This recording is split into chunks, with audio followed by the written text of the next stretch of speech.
ಪ್ರಶ್ನೆ ಕೇಳಿದ್ದೀರಿ, ಅದನ್ನು ಹೇಳ್ತೀನಿ ನಾನು. ನಾವು ಇಲ್ಲಿ ನಮ್ಮ ಬಳ್ಳಾರಿ ಪತ್ರಕರ್ತರು ಕೂಡ ಕೆಲವೊಬ್ಬರು ಚಾನೆಲ್ಸ್ ಎಲ್ಲ ಕೂಡ ಮೊನ್ನೆ ಬಂದಿದ್ದರು.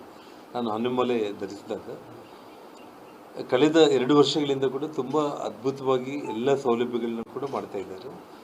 ಹೆಚ್ಚು ಕಡಿಮೆ ನಿಮಗೆ 1500 ಪೊಲೀಸರನ್ನ ನಿಯೋಜನೆ ಮಾಡಿದ್ದಾರೆ. ಮತ್ತು ಪಾರ್ಕಿಂಗ್ ವ್ಯವಸ್ಥೆ ಸುಮಾರು ಅಂದರೆ ಅಂಜನಾದ್ರಿಗೆ ಎಲ್ಲ ದಿಕ್ಕಲ್ಲಿ ಕೂಡ ಭಾಳ ಅದ್ಭುತವಾಗಿ ಪಾರ್ಕಿಂಗ್ ವ್ಯವಸ್ಥೆಯನ್ನು ಕೂಡ ಈಗಾಗಲೇ ಮಾಡಿರುವಂಥದ್ದು. ಮತ್ತು ಪಾರ್ಕಿಂಗ್ ವ್ಯವಸ್ಥೆಯಿಂದ ಏನು ಮಾಡಿದ್ದಾರೆ, ಅಲ್ಲಿ ವಯಸ್ಸಾದವರಿಗೆ ದೇವಸ್ಥಾನಕ್ಕೆ ಬಂದು ಮೆಟ್ಲೆ ಇರೋದಕ್ಕೆ ಕಷ್ಟ ಆಗಿರೋ ಕಾರಣ ತಪ್ಪಲಲ್ಲೇ ಅಲ್ಲಿ ಆಂಜನೇಯ ಸ್ವಾಮಿ ಮೂರ್ತಿಗೆ ಪೂಜೆ ಮಾಡ್ಕೊಂಡು ಹೋಗಲಿಕ್ಕೆ ಕೂಡ ಒಂದು KSRTCಯಿಂದ ಬಸ್ ವ್ಯವಸ್ಥೆ ಕೂಡ ಆಗಿರುವಂಥದ್ದು. ಮತ್ತು ಪ್ರಸಾದ ಮತ್ತು ಊಟದ ವಿಷಯದಲ್ಲಿ ತಗೊಂಡ್ರೆ ಈ ಹಿಂದೆ ಕೇವಲ ಹನುಮಮಲೆ ಧಾರಣೆ ಮಾಡಿರುವಂಥ ದಿವಸ ಮಾತ್ರ ಅಲ್ಲಿ ಪ್ರಸಾದ ವ್ಯವಸ್ಥೆ ಇರ್ತಾಯಿತ್ತು. ಈ ಬಾರಿ 3 ದಿವಸಗಳ ಕಾಲ, ಯಾಕೆಂದರೆ ಲಾಸ್ಟ್ ಟೈಮೇ ಸುಮಾರು 1,10,000 ಜನ ಅಲ್ಲಿಗೆ ಬಂದಿರುವಂಥ ವಿಷಯ. ಅಂದರೆ ಏನು ಪ್ರಸಾದ ವಿತರಣೆ ಮಾಡೋ ಟೈಮ್ನಲ್ಲಿ ಏನು ಟೋಕನ್ ಸಿಸ್ಟಮ್ನಲ್ಲಿ ಅಥವಾ ಪ್ರಸಾದ ಅವರು ಪರ್ಚೇಸ್ ಮಾಡಿದ್ದಾರೆ ದೇವರದ್ದು, ಆ ಅಕೌಂಟಲ್ಲಿ ಸುಮಾರು ನಿಮಗೆ 70,000 ರಿಸಿಪ್ಟ್ಸ್ ಬಂದಿತ್ತು. ಸೊ ಟೋಟಲ್ 1,10,000 ಜನ ಬಂದಿರೋದು ಲಾಸ್ಟ್ ಇಯರ್. ಈ ಬಾರಿ ಸುಮಾರು 2 ಲಕ್ಷಕ್ಕೂ ಹೆಚ್ಚು ಜನ ಬರ್ತಾ ಇದ್ದಾರೆ ಅನ್ನೋದು ಲೆಕ್ಕಾಚಾರ ಇರೋ ಕಾರಣ ಈ ಪ್ರಸಾದದ ವ್ಯವಸ್ಥೆ ಕೂಡ 3 ದಿವಸಗಳ ಕಾಲ ನಿರಂತರವಾಗಿ ಮಾಡುವಂಥ ಒಂದು ಕೆಲಸ ಆಗ್ತಾಯಿದೆ.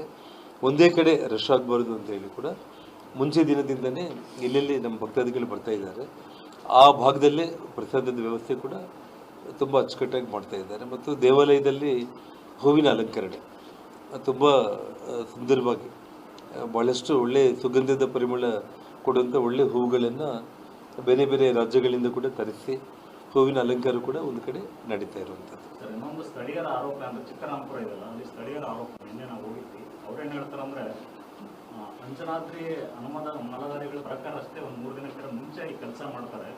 ಅದಾದ್ರೆ ನಾವು ಇದುವರೆಗೂ ನಮಗೆ ಅಲ್ಲಿ ಕುಡಿಯೋ ನೀರಿನ ವ್ಯವಸ್ಥೆನೇ ನಮ್ಗೆ ಸರಿಯಾಗಿಲ್ಲ. ಅದಕ್ಕೆ ಸಂಬಂಧಪಟ್ಟವ್ರು ಯಾರು ಕೆಲಸ ಮಾಡ್ತಾರೆ, ಕೆಲಸನೇ ಮಾಡ್ತಾರೆ. ಒಂದು ಮೂಲದಾರಿಗೂ ಏನು ಫೆಸಿಲಿಟಿ ಮಾಡ್ತಾ ಇಲ್ಲ ಅಂತ ಅದು ಸಂಗಣ ಕರಡಿ. ನಾನು ನಿಮ್ಗೆ ಬೇಕಾದರೆ ನೀವೆಲ್ಲರೂ ನನ್ನ ಜೊತೆಯಲ್ಲಿ ಬರ್ಬೋದು. ನಾಳೆ ಬೆಳಿಗ್ಗೆಯಿಂದ ನಾನು ಸಂಜೆ ತನಕ ಅಂಜನಾದ್ರಿ ಸುತ್ತಮುತ್ತಲನ್ನು ನಾನು ಓಡಾಡ್ತಾ ಇದ್ದೀನಿ. ತಾವೆಲ್ಲರೂ ಬರ್ತೀವಿ ಅಂತಂದರೆ ನಾನು ಬೇಕಾದರೆ ಒಂದು 2-3 ವೆಹಿಕಲ್ಸನ್ನು ಕೂಡ ವ್ಯವಸ್ಥೆ ಮಾಡ್ತೀನಿ. ನನ್ನ ಜೊತೆ ಬಂದು ನಿಮ್ಮ ಕಣ್ಣಾರೆ ನೀವೇ ನೋಡಿ ಅಲ್ಲಿ ಏನಿದೆ ಅದನ್ನು ನೀವು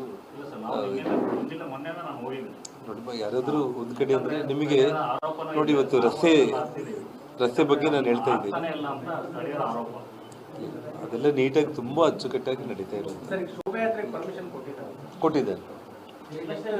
ನಿಮಗೆ 13ನೇ ತಾರೀಕು ಬೆಳಿಗ್ಗೆ ಸುಮಾರು ಒಂದು 25,000-30,000 ಹನುಮಲಧಾರಿಗಳ ಜೊತೆಯಲ್ಲಿ ಗಂಗಾವತಿ ನಗರದಲ್ಲಿ ಪ್ರತಿ ವರ್ಷ ಯಾವ ರೀತಿ ಆಗುತ್ತೇನೋ ಅದೇ ಒಂದು ರೀತಿಯಲ್ಲಿ ಸಂಕೀರ್ತನಾ ರ್ಯಾಲಿ ಅಂತೇಳಿ ಮಾಡೋದಾಗುತ್ತೆ. ಅದಾದಮೇಲೆ ಕನಿಷ್ಠ 30,000ಕ್ಕಿಂತ ಹೆಚ್ಚಿರ್ಬೋದು, ಆದರೆ 30,000 ಜನ ಅಂತೂ ಪ್ರತಿ ವರ್ಷ ಹೇಗೆ ಆಗುತ್ತೇನೋ ಅದೇ ರೀತಿಯಲ್ಲಿ ಈ ಸಲ ಕೂಡ ಸಂಕೀರ್ತನಾ ರ್ಯಾಲಿ ಕೂಡ ಆಗ್ತಾ ಇತ್ತು. ಬೆಳಗಾವಿ ಭಾಗದಿಂದ ಬರೋರಿಗೆ ಈ ಹೊಸಪೇಟೆಯಿಂದ ಈ ಕಡೆ ಡೈವರ್ಟ್ ಮಾಡ್ತಾರೆ.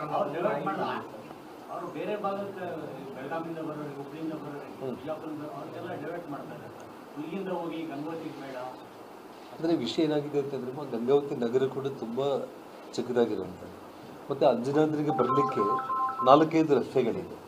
ಅಂದರೆ 4-5 ರಸ್ತೆಗಳಿಂದ ಅವ್ರು ಬರೋದ್ರಿಂದ ಆ ರಶನ್ನು ಕಂಟ್ರೋಲು ಮಾಡ್ಬೋದು ಮತ್ತು ಅವರಿಗೆ ಒಳ್ಳೆಯದಾಗುತ್ತೆ. ಯಾಕಂದರೆ ನೋಡಿ, ಇವಾಗ ಒಂದೇ ಸಿಂಗಲ್ ರೋಡಲ್ಲಿ ಗಂಗಾವತಿಗೆ ಬಂದು ಗಂಗಾವತಿಯಿಂದ ಅಂಜನಾದ್ರಿಗೆ ಬರಬೇಕಂದ್ರೆ ಅಷ್ಟು ಲಕ್ಷ ಜನಗಳಿಗೆ ತೊಂದರೆ ಆಗುತ್ತೆ.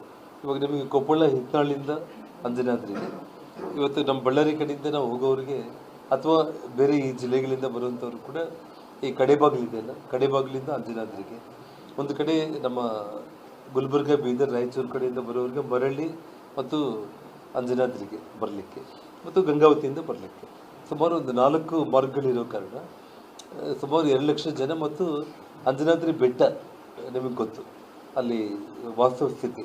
ಸೊ ಭಕ್ತಾದಿಗಳಿಗೆ ಒಂದೇ ಕಡೆ ರಶ್ ಆಗೋದ್ರಿಂದ ಎಲ್ಲಿ ತೊಂದರೆಗಳಾಗಬಾರ್ದು ಅಂತೇಳಿ 4 ರಸ್ತೆಗಳ ಮೂಲಕ ಅಲ್ಲಿ ಬಂದು ಸೇರಿಕೊಳ್ಳುತ್ತೆ.